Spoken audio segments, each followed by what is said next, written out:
कहानी की शुरुआत होती है भविष्य में कई हजार साल आगे, जब दुनिया भर के देशों के बीच 60 मिनट वॉर नाम का एक बहुत खतरनाक युद्ध हुआ, जिसमें इंसानों ने धरती को लगभग तबाह ही कर दिया था। इस युद्ध के बाद जो भी लोग जिंदा बचे, उन्होंने मिलकर अपने नए शहर बनाए जो टायर्स के सहारे एक जगह से दूसरी जगह जा सकते थे। लेकिन फिर कुछ ही समय बाद बड़े बड़े शहरों ने छोटे शहरों और गांव का शिकार करना शुरू कर दिया, जिसमें वह छोटे शहरों के लोगों को हराकर अपना गुलाम बना लेते थे। मगर एशिया में कुछ शहरों का एक ऐसा ग्रुप था जिन्होंने आपस में समझौता करके हाथ मिला लिए थे और फिर उन्होंने अपने इलाके के चारों तरफ शील्ड वॉल नाम की एक सुरक्षा दीवार बनाई ताकि बाकी शहर उन पर हमला ही न कर सकें। फिर एक दिन हम हेस्टर शॉ नाम की एक लड़की को देखते हैं जिसे पता चला कि लंदन शहर सॉल्टहुक गांव पर हमला करने आ रहा है। हेस्टर की जिंदगी का एक ही मकसद था, लंदन के हेड हिस्टोरियन थैडियस वैलेंटाइन से बदला लेना। इसलिए वह गांव के लोगों में मिल गई ताकि जब लंदन शहर उन्हें हराकर बंदी बनाए तो हेस्टर भी उनके साथ ही लंदन पहुंच जाए। तभी अचानक अलार्म जोर से बजने लगा और सॉल्टहुक गांव लंदन के हमले से बचने के लिए अपनी जगह से भागा। इसी वजह से अंदर मौजूद लोगों में अफरा तफरी मच गई थी। वहीं दूसरी ओर लंदन के लोग इस शिकार को देखकर बहुत खुश हो रहे थे। सॉल्टहुक पूरी जी जान लगाकर आगे बढ़ रहा था, लेकिन लंदन उससे काफी तेज और ताकतवर था। तब सॉल्टहुक के ड्राइवर्स ने सारा अनाज जमीन पर गिरा दिया ताकि भार कम हो जाए और वह तेजी से भाग सके। अब वह तेजी से खाई की तरफ बढ़ रहे थे। जल्द ही वह खाई में गिरने वाले थे कि ऐन वक्त पर उन्होंने दिशा बदल ली, मगर अचानक मुड़ने की वजह से उनके कुछ पुर्जे और एक टायर टूटकर अलग हो गए। इसी दौरान लंदन ने अपना शिकंजा उन पर कस लिया। वो उन्हें रस्सियों से पकड़कर खींचने लगे और वह पूरा गांव अब लंदन शहर में समा गया। जब सॉल्टहुक के लोग अंदर पहुंचे तो उन्हें अपने सारे इलेक्ट्रॉनिक डिवाइसेस गार्ड्स के हवाले करने का आदेश मिला। इस दौरान हम थैडियस वैलेंटाइन को देखते हैं जहां स्मार्टफोन्स और टोस्टर्स जैसे इलेक्ट्रॉनिक डिवाइसेस लाए जा रहे थे। वहीं हिस्टोरियन टॉम नैट्सवर्दी का इंतजार हो रहा था, जो हमेशा की तरह आज भी लेट था। वो बहुत तेजी से भीड़ को चीरता हुआ म्यूजियम पहुंचा और फिर उसने कैथरीन वैलेंटाइन की मदद की। टॉम ने उसे एक मशीन दिखाई जो उसने पुराने पुर्जों को जोड़कर बनाई थी। इसमें उसने एक वीडियो चलाई जिसमें मेडुसा नाम के सुपर वेपन के हमले से पूरे एक शहर को तबाह कर दिया गया था। मेडुसा नाम के इस क्वांटम एनर्जी वेपन को रोकने के लिए प्राचीन इंसानों ने एक क्वांटम एनर्जी ड्राइव बनाई थी। हाल ही में टॉम ने देखा कि उसके कुछ हिस्से गायब हो चुके हैं, मगर जब उसने यह अपने बॉस को बताया तो उन्होंने उसकी बात पर ध्यान नहीं दिया। तब टॉम ने एक खुफिया कैबिनेट खोला जो सिर्फ पासवर्ड से खुलता था। फिर वह कैथरीन को अंदर ले गया जहां उसने प्राचीन हथियारों के पुर्जे संभाल रखे थे, मगर वह यह नहीं जानता था कि हिस्टोरियन हर्बर्ट मेलिफेंट छुपकर यह सब देख रहा था। अब टॉम ने कहा कि वह इन सारे हथियारों को नष्ट करना चाहता है ताकि भविष्य में कोई इनका गलत इस्तेमाल करके मासूमों की जान न ले सके। फिर जैसे ही टॉम और कैथरीन वहां से बाहर निकले तो हर्बर्ट ने कहा कि अब से टॉम हिस्टोरियन नहीं है, बल्कि उसे नीचे के लेवल्स पर जाकर साफ सफाई का काम करना होगा। हर्बर्ट जानता था कि इस वक्त बाहर बहुत भीड़ होगी और टॉम समय पर नहीं पहुंच पाएगा, जिससे उसे नौकरी से निकालने का मौका मिल जाएगा। मगर कैथरीन ने टॉम से कहा कि वो टॉम को वहां जल्द से जल्द पहुंचा सकती है। कैथरीन अपने वीआईपी पास का इस्तेमाल करके उसे अपने साथ खास एलिवेटर्स पर ले गई। इस दौरान टॉम ने कहा कि उसे किसी भी हालत में निचले लेवल में जाकर नए कैदियों से इकट्ठा किए हुए डिवाइसेस को चुराकर म्यूजियम में ले जाना होगा। अगर वह समय से पहले वहां नहीं पहुंचा तो वर्कर्स उन्हें कूड़ेदान में फेंक देंगे और फिर उन्हें आग में जला दिया जाएगा। उधर निचले लेवल्स में सॉल्टहुक से मिले कैदियों की जांच करके उनके हथियार छीने जा रहे थे। हेस्टर तो बड़े आराम से आगे निकल गई क्योंकि उसने अपना चाकू कपड़ों में छुपा रखा था। उधर टॉम जल्द ही कूड़ेदान तक पहुंचा और पुराने डिवाइसेस इकट्ठे करने लगा।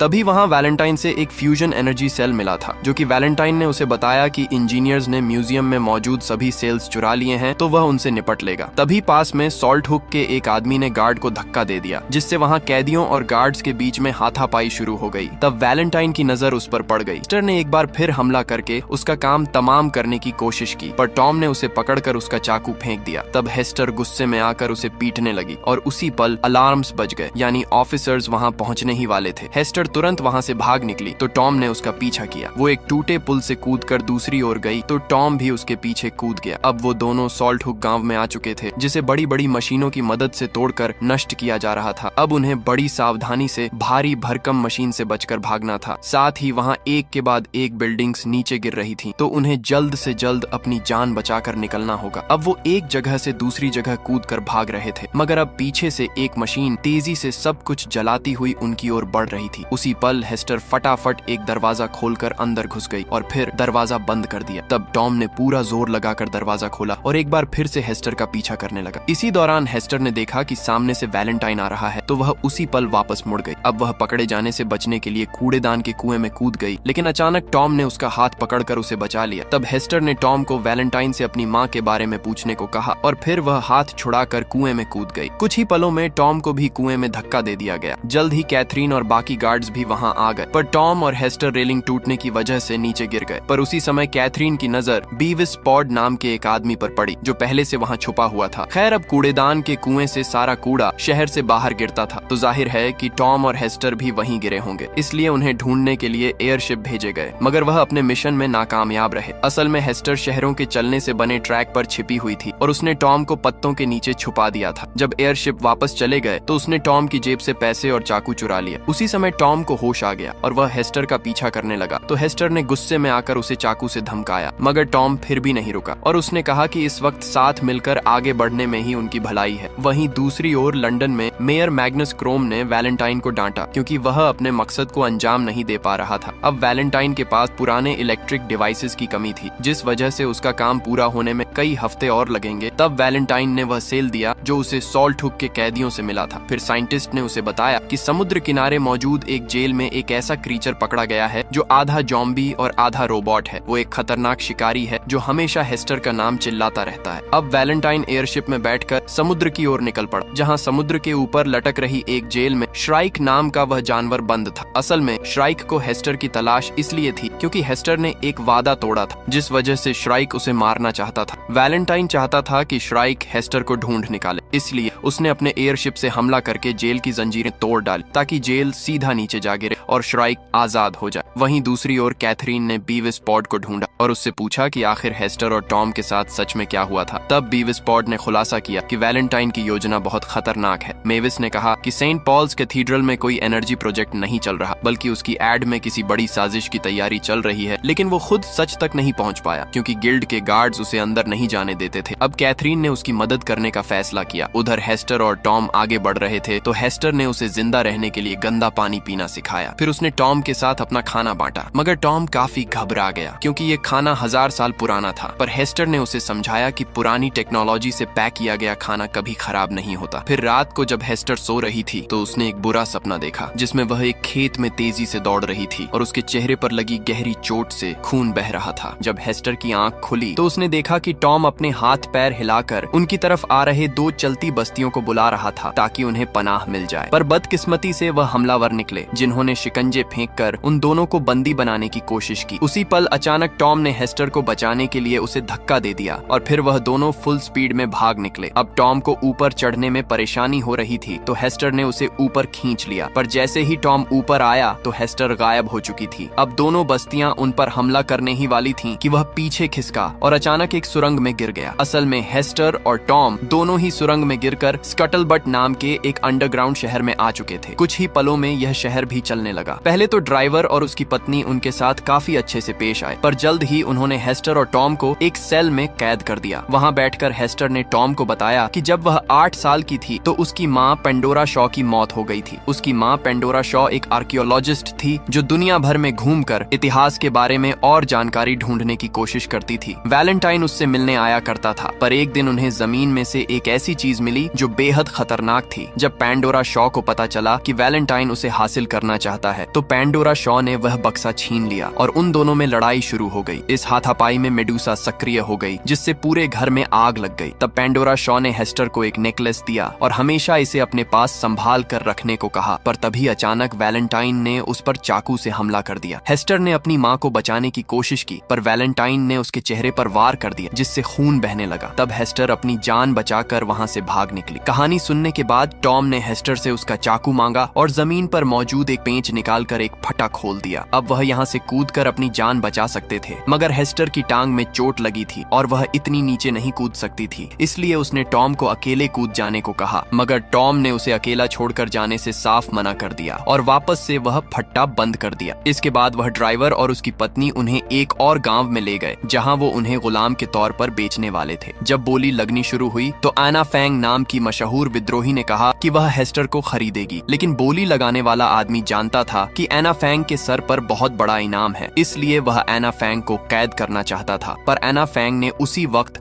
उसके भेजे में गोली मार दी। इससे वहां की भीड़ और गार्ड्स में अफरा तफरी मच गई क्योंकि एना फैंग अपनी ओर आने वाले हर आदमी को गोली मार रही थी। तब हेस्टर ने एक मरे हुए गार्ड की बंदूक उठाई और टॉम टॉम की जंजीरों पर गोली चलाकर उसे रिहा किया। इसके बाद वो दोनों इकट्ठे भाग निकले और इधर एना फैंग ने अपनी बंदूक को एक तलवार में बदल दिया और अब वह उस पर हमला करने वाले हर एक आदमी का बेरहमी से गला काटने लगी। और तो और उसके जूते में भी एक ब्लेड छिपा हुआ था और वह लातों से भी अपने दुश्मनों को सुला रही थी। उधर टॉम और हेस्टर अपनी जान बचाकर भाग रहे थे, पर वहाँ चारों ओर छोटे छोटे चलते फिरते गांव थे। वो दोनों जैसे तैसे उनके बीच से होते हुए खुले इलाके में पहुंचे, पर वहाँ श्राइक ने उनका रास्ता रोक लिया। अब उनके पास कोई चारा नहीं था, इसलिए वह एक गांव के बड़े टायर पर कूद गए और फिर दूसरे टायर पर कूदकर एक प्लेटफॉर्म तक जा पहुंचे। मगर श्राइक भी आसानी से उन तक आ पहुंचा, लेकिन इससे पहले कि वह हेस्टर पर हमला करता, एना फैंग अपना एयरक्राफ्ट लेकर वहां आ पहुंची और श्राइक पर गोलियां चला दी। जल्द ही हेस्टर उसके एयरक्राफ्ट पर चढ़ गई तो एना फैंग टॉम को लिए बिना ही वहां से निकल पड़ी। मगर हेस्टर उसे मुसीबत में अकेला छोड़ने वाली नहीं थी, इसलिए उसने टॉम की ओर एक रस्सी फेंकी और टॉम उसके जरिए प्लेन की ओर चढ़ने लगा, लेकिन पीछे से श्राइक भी रस्सी पकड़कर ऊपर आ रहा था। अब एना फैंग ने हेस्टर को एक ब्लेड देकर रस्सी काटने को कहा, मगर हेस्टर ने चाकू टॉम की ओर फेंक दिया, जिससे टॉम ने रस्सी काट दी और श्राइक नीचे गिर गया। जब वह थोड़ी दूर निकल गए तो एना फैंग ने प्लेन को ऑटो पायलट मोड में छोड़कर हेस्टर के जख्म ठीक किए। एना फैंग ने कहा कि मैं तुम्हारी माँ पैंडोरा शॉ को जानती थी और उसकी मौत के बाद से ही वह हेस्टर की तलाश कर रही थी। एना फैंग को समझ नहीं आ रहा था कि हेस्टर ने इतने साल अकेले कैसे गुजारा किया। तब टॉम को एहसास हुआ कि श्राइक ने उसे पाल पोस कर बड़ा किया है। यह सुनते ही हेस्टर गुस्से से आग बबूला हो गई, क्योंकि उसका राज बाहर आ गया था। पर बाद में उसने अपनी कहानी बताने का फैसला किया। अपनी माँ की मौत के बाद हेस्टर अकेली दर बदर भटक रही थी और आखिरकार वह बेहोश हो गई। तब वह श्राइक से मिली तो श्राइक ने उसे पनाह दी और साथ ही उसका नेकलेस भी ले लिया। उसकी गाड़ी में कई सारी डरावनी डॉल्स थीं, तो हेस्टर ने हिसाब लगाया कि श्राइक शायद खुद को ढूंढने की कोशिश कर रहा है, क्योंकि उसने श्राइक के इंसानी रूप की तस्वीर देखी थी। खैर, अब श्राइक चाहता था कि हेस्टर भी उसकी तरह लोगों को अगवा करे और हेस्टर ने उससे वादा भी किया कि वो दोनों मिलकर यह काम करेंगे। पर एक दिन जब हेस्टर को पता चला कि लंदन उनके करीब आ रहा है और उसमें वैलेंटाइन है, उसी दिन के बाद से श्राइक हाथ धोकर हेस्टर को ढूंढ रहा है। खैर, कुछ घंटों बाद एना फैंग का एयरक्राफ्ट एयर हेवन में पहुंचा, जो कि आसमान में बना एक शहर था। यहाँ सरकार से नफरत करने वाले सभी विद्रोहियों ने मिलकर एंटी ट्रैक्शन लीग बनाई थी। तब एना फैंग ने उन्हें बताया कि पैंडोरा शॉ ने कोई रहस्यमय सच पता लगा लिया था। इस वजह से उसने एना फैंग से कहा कि अगर उसे कुछ भी हो जाए तो उसे हेस्टर का ख्याल रखना होगा, क्योंकि सिर्फ वही वैलेंटाइन के बारे में सच जानती है। इधर विद्रोही आपस में बातें कर रहे थे कि वैलेंटाइन सेल्स इकट्ठा कर रहा है, तो टॉम ने एक अजीबोगरीब निशान बनाया और हेस्टर उसे देखते ही पहचान गई। टॉम ने बताया कि उस रहस्यमय डिब्बे में एक बेहद ताकतवर क्वांटम एनर्जी वेपन है। फिर एना फैंग ने कहा कि हो ना हो, वैलेंटाइन कुछ बड़ा करने वाला है। इधर कैथरीन वैलेंटाइन ने हर्बर्ट मेलिफेंट से मुलाकात की तो पता चला कि इंजीनियर्स ने टॉम के खुफिया कैबिनेट में घुसकर उसके सारे पुराने डिवाइसेस चुरा लिए थे। फिर बीविस पॉड ने उन्हें खुफिया दीवार दिखाई, जिसके अंदर हजारों सीढ़ियां थीं। जाहिर था कि इन्हें चढ़ना बेहद मुश्किल होगा, मगर यह सीधा उन्हें सेंट पॉल्स कैथीड्रल के अंदर पहुंचा देंगी। आखिरकार कुछ समय बाद वह दोनों इन सीढ़ियों के जरिए कैथेड्रल तक पहुंच ही गए और तब उन्होंने अपनी आंखों के सामने जो देखा, उससे उनके पैरों तले जमीन खिसक गई। उन्होंने देखा कि वैलेंटाइन ने चुराए डिवाइसेस और पैंडोरा शॉ के रहस्यमय बक्से के जरिए अपना सुपर वेपन तैयार कर लिया था। इसका नाम मेड्यूसा था, जैसा कि कैथरीन ने टॉम की वीडियो में देखा था। पर उसी समय मेयर मैग्नस क्रोम गुस्से से भरा हुआ कैथेड्रल में पहुंच गया, क्योंकि वैलेंटाइन ने लंदन की दिशा पूर्व की ओर मोड़ दी थी। तभी अचानक उसकी नजर मेडूसा पर पड़ी तो उसका गुस्सा सर चढ़ गया, क्योंकि वैलेंटाइन ने उसे इतिहास से कुछ सीखने को कहा और फिर उसने इंजीनियर्स को मेडूसा को बंद करने का हुक्म दिया, पर किसी ने उसकी बात पर ध्यान नहीं दिया। तभी अचानक वैलेंटाइन ने उसे गोली मार दी। इधर कैथरीन वहीं छिपी हुई थी, तो उसे अपने पिता की असलियत का एहसास हुआ। जल्द ही एयर हेवन में विद्रोहियों को खबर मिली कि लंदन पूर्व दिशा की ओर बढ़ रहा है। तभी अचानक बिजली चली गई और उन्हें बाहर से चिल्लाने की आवाज सुनाई दी। उसी पल श्राइक जबरदस्ती कमरे के अंदर घुस आया। विद्रोहियों ने उस पर पलटवार किया, मगर इन हमलों से कोई फर्क नहीं पड़ा। इसके बाद उन्होंने श्राइक पर ब्लेड से हमला किया, पर श्राइक एक के बाद एक उनके साथियों को मौत के घाट उतार रहा था। तभी अचानक वहाँ एक जबरदस्त धमाका हुआ और शहर में आग लग गई। अब वह कुछ ही समय में पूरी तरह नष्ट होने वाला था। जल्द ही सभी लोग एयरक्राफ्ट्स में बैठकर अपनी जान बचाकर भागने लगे, तो हेस्टर और टॉम भी एयरक्राफ्ट ढूंढने लगे। इधर एना फैंग और बाकी विद्रोही तलवारों और कुल्हाड़ियों से श्राइक का मुकाबला कर रहे थे, लेकिन इतनी कोशिशों के बाद भी श्राइक का कोई बाल तक नहीं उखाड़ पाया था। उसी पल अचानक एना फैंग ने अपने जूते पर लगे ब्लेड से श्राइक की छाती पर जबरदस्त वार कर दिया, जिससे उसे थोड़ी चोट तो लगी। फिर विद्रोहियों ने उसकी तरफ एक बम फेंका जो सीधा उसकी टांग पर जा लगा। बम धमाका होते ही जमीन में छेद हो गया, जिससे श्राइक नीचे जा गिरा, मगर वह यह नहीं जानते थे कि श्राइक वहीं लोहे की रॉड्स के सहारे लटका हुआ था। वहीं टॉम और हेस्टर एना फैंग के एयरक्राफ्ट तक पहुंचने ही वाले थे कि ऐन वक्त पर श्राइक उनके सामने आ खड़ा हुआ। टॉम हेस्टर को बचाने के लिए खुद श्राइक का मुकाबला करने लगा, पर श्राइक ने उसे गर्दन से उठाकर जमीन पर पटक दिया और फिर उसकी छाती पर खड़ा हो गया। लेकिन उसी पल हेस्टर ने श्राइक की टांग को पकड़ लिया और उससे टॉम की जान की भीख मांगने लगी। उसके आंसू देखकर श्राइक हैरान होकर पीछे हट गया, क्योंकि उसे एहसास हो गया कि हेस्टर टॉम से प्यार करती है। तभी जख्मी होने की वजह से अचानक उसके सिस्टम फेल हो गए और वह घुटनों के बल आ गया। अंत में श्राइक ने हेस्टर को उसका नेकलेस लौटाया और उसे वादा पूरा न करने के लिए माफ कर दिया। फिर वह खुद को गिरने के लिए छोड़ देता है। तभी ऐन वक्त पर एना फैंग अपना एयरक्राफ्ट लेकर उन्हें बचाने आ पहुंची और आखिरकार वह सब भाग निकले। इधर कुछ ही पलों में एयर हेवन शहर नीचे गिरकर ध्वस्त हो गया। फिर अगले दिन उनका एयरक्राफ्ट शील्ड वॉल के बीच बने एक छेद के जरिए होता हुआ शानगुओ नाम के एक शहर में पहुंचा। यह ऐसा शहर था जो अब एक जगह थम गया था और बाकी शहरों की तरह इधर उधर नहीं जाता था। अब वो तीनों जल्द ही गवर्नर क्वान से मिले और उसे खबर दी कि लंदन उनकी ओर तेजी से बढ़ रहा है। एना फैंग ने कहा कि उन्हें पहले हमला बोल देना चाहिए, मगर टॉम इससे सहमत नहीं था, क्योंकि लंदन को तबाह करने से वहां रहने वाले आम लोग भी मारे जाएंगे। क्वान भी उससे सहमत था, मगर अब उनके पास दूसरा क्या चारा था। अगर युद्ध हुआ तो या तो लंदन शहर बचेगा या फिर शानगुओ। अब शहर में युद्ध का डंका बज चुका था और सभी लोग लंदन का सामना करने के लिए एकजुट हो गए। फिर शाम को हम देखते हैं कि लंदन शील्ड वॉल के काफी करीब आ चुका था। जल्द ही वैलेंटाइन ने मेडुसा को सक्रिय कर दिया और इधर से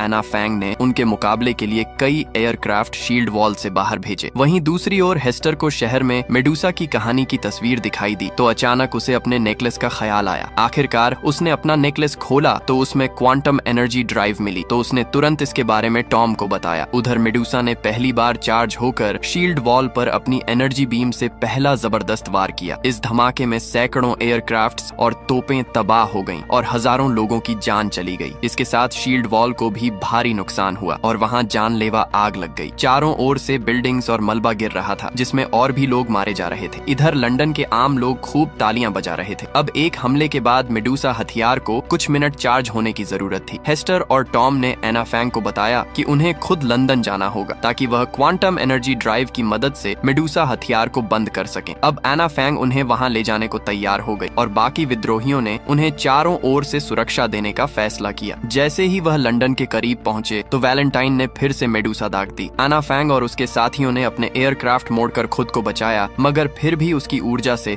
उन्हें काफी नुकसान हुआ। इसके बाद विद्रोहियों ने अपने एयरक्राफ्ट से दुश्मनों का ध्यान भटका और इधर एना फैंग चुपके से अंधेरे से होती हुई आगे बढ़ रही थी। अब लंदन ने उस पर धुआंधार गोलियां बरसाईं तो विद्रोहियों ने भी वैसा ही किया, जिससे लंदन की कुछ बिल्डिंग्स गिर गईं और भीड़ में हंगामा हो गया। जल्द ही एक रोशनी ने एना फैंग को ढूंढ लिया तो एक विद्रोही उस रोशनी को खत्म करने के लिए आगे आया, मगर इससे पहले वह खुद जानलेवा हमले का शिकार हो गया। इसके बाद बाकी विद्रोहियों ने सभी हमलावरों का सामना किया ताकि एना फैंग सुरक्षित सेंट पॉल्स कैथीड्रल तक पहुंच सके, मगर इस तरह वह सभी लंदन की फौज की नजर में आ गए और जल्द ही लंदन की फौज ने उन पर धावा बोल दिया और अफसोस वह सभी अपनी जान गंवा बैठे। खैर, एना फैंग ने जैसे तैसे हेस्टर को कैथेड्रल तक पहुंचाया और सभी गार्ड्स पर गोलियां चलाकर उन्हें मार डाला। फिर वह एयरक्राफ्ट की जिम्मेदारी टॉम को सौंपकर खुद कैथेड्रल की छत पर कूद गई। उधर वैलेंटाइन अगला वार करने वाला था कि एना फैंग ने अंदर जाते ही उस पर गोली चला दी, मगर एक गार्ड ने अपने सीने पर गोली खाकर वैलेंटाइन को बचा लिया। वैलेंटाइन ने उन्हें सावधान किया कि सिस्टम बहुत गर्म हो चुका है, तो सभी इंजीनियर्स डर कर भाग निकले। उधर हेस्टर भी आसानी से अंदर घुस गई। इधर एना फैंग और वैलेंटाइन लड़ने लगे। पहले तो दोनों एक दूसरे को बराबर की टक्कर दे रहे थे, पर अचानक एना फैंग की नजर हेस्टर पर पड़ी, जो कंप्यूटर में क्वांटम एनर्जी ड्राइव इंस्टॉल कर रही थी, और एना फैंग ने वैलेंटाइन को दबोच लिया। मगर इसी मौके का फायदा उठाकर वैलेंटाइन ने उसे घातक वार कर दिया, लेकिन इतने में हेस्टर ने मेडुसा को बंद कर दिया था। एना फैंग ने अपने मिशन को सफल होते देख अपनी आखिरी सांसें ली। अब मेडुसा सेल्फ डिस्ट्रक्ट मोड में चली गई थी, जिस वजह से वैलेंटाइन कैथरीन के सामने खड़ा था और कैथरीन ने गुस्से में उसे गुनहगार बताया, लेकिन वैलेंटाइन का अंत तय था। उसी दौरान हम देखते हैं कि श्राइक कैथेड्रल में पहुंच गया और सभी ड्राइवर्स को मार डाला। अब लंदन शहर बिना किसी कंट्रोल के तेजी से आगे बढ़ रहा था, यानी उनका शील्ड वॉल से टकराना तय था। जब कैथरीन को इसका एहसास हुआ तो वह खुद कंट्रोल रूम में पहुंची और ब्रेक लगाने की कोशिश की, लेकिन ब्रेक टूट चुके थे। अब उसने टॉम से बात की तो टॉम ने एक नया प्लान बनाया। प्लान के मुताबिक कैथरीन ने लंदन शहर का दरवाजा खोल दिया और टॉम ने हवा में उड़ते हुए सीधा इंजन पर वार किया, जिससे उसमें धमाका हो गया। अब इंजन में आग लगने की वजह से लंदन शहर की रफ्तार थोड़ी धीमी हो गई। उधर हेस्टर और वैलेंटाइन आमने सामने आ गए और दोनों उसके एयरक्राफ्ट की छत पर हाथापाई करने लगे। जल्द ही वैलेंटाइन ने हेस्टर को गिराकर उसका गला दबाने लगा, पर अचानक हेस्टर ने चाकू निकालकर अपने ही पिता वैलेंटाइन के चेहरे पर वार कर दिया, मगर उसने हेस्टर को धक्का दे दिया और टॉम ने ऐन वक्त पर उसे अपने एयरक्राफ्ट की मदद से बचा लिया। कुछ दूर जाते ही लंदन शहर जमीन पर क्रैश हो गया और रुक गया। अब शील्ड वॉल में बहुत बड़ा छेद हो चुका था, तो कैथरीन लंदन के बचे हुए लोगों को उस छेद के जरिए एशिया में ले गई। वहाँ कई गार्ड्स मौजूद थे, लेकिन गवर्नर क्वान के हुक्म के मुताबिक उन्होंने अपने हथियार नीचे कर लिए। फिर क्वान ने तहे दिल से उनका स्वागत करके उन्हें अपने शहर में पनाह दी। उधर अना फैंग के क्राफ्ट में हेस्टर और टॉम अपना मिशन पूरा होने पर बेहद खुश थे। उन्होंने एक दूसरे से अपने प्यार का इजहार किया और एक साथ दुनिया घूमने का वादा भी किया। ये आज तक की हमारी सबसे लंबी कहानी है, तो कमेंट्स में जरूर बताना कि कैसी लगी।